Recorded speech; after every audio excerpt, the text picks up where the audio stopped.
Hello and welcome to 1 minute architecture. এই video সিরিজে আমি কথা বলবো একটি আর্কিটেকচারাল প্রজেক্ট নিয়ে 1 মিনিটে। আর আমাদের আজকের আর্কিটেকচারাল প্রজেক্ট হচ্ছে পাবনা রেসিডেন্স।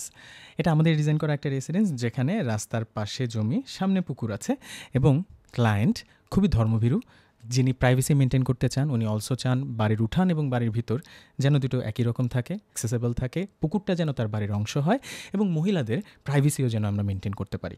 সো সেই হিসাবে আমরা এই প্ল্যানটা করেছিলাম। আমরা কাচারি ঘরকে বাইরে রেখেছি, পুকুরের পাড়ে একটা বেদি তৈরি করেছি, ড্রয়িং এবং লিভিং রুমকে সেপারেট এন্টিটি করে তৈরি করেছি, যেখান থেকে তার বাইরের বাগানের দিকে অ্যাক্সেস পাওয়া যায় এবং সেখান থেকে ভিতরে আসা যায়, maintaining the privacy. And bedroom এবং অন্যান্য কিচেন অ্যাক্সেসরিজ আমরা রেখেছি একদম সেপারেট একটা বিল্ডিংয়ে। যেহেতু বন্যা হয় সেহেতু আমাদেরকে এমনিতেও প্ল্যাটফর্ম রেজ করতে হতো, তো সেই হিসাবে আমরা এরকম একটা কানেকশন তৈরি করেছি। আমরা পুকুরের পাড়টাকে একটা বেদি দিয়ে সম্পূর্ণ কানেক্ট করে দিয়েছি বাড়ির সাথে।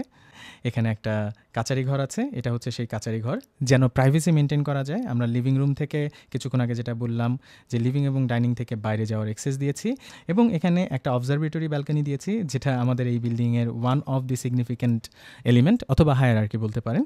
এবং তার পাশাপাশি আমরা পুরো বাড়িটাকে একটা গাছ দিয়ে কানেক্ট করেছি। এটা একটা এক্সিস্টিং গাছ, আমরা সেই গাছটাকে কাটিনি এবং এটাকে এটার একটা এলিমেন্ট হিসাবে তৈরি করেছি।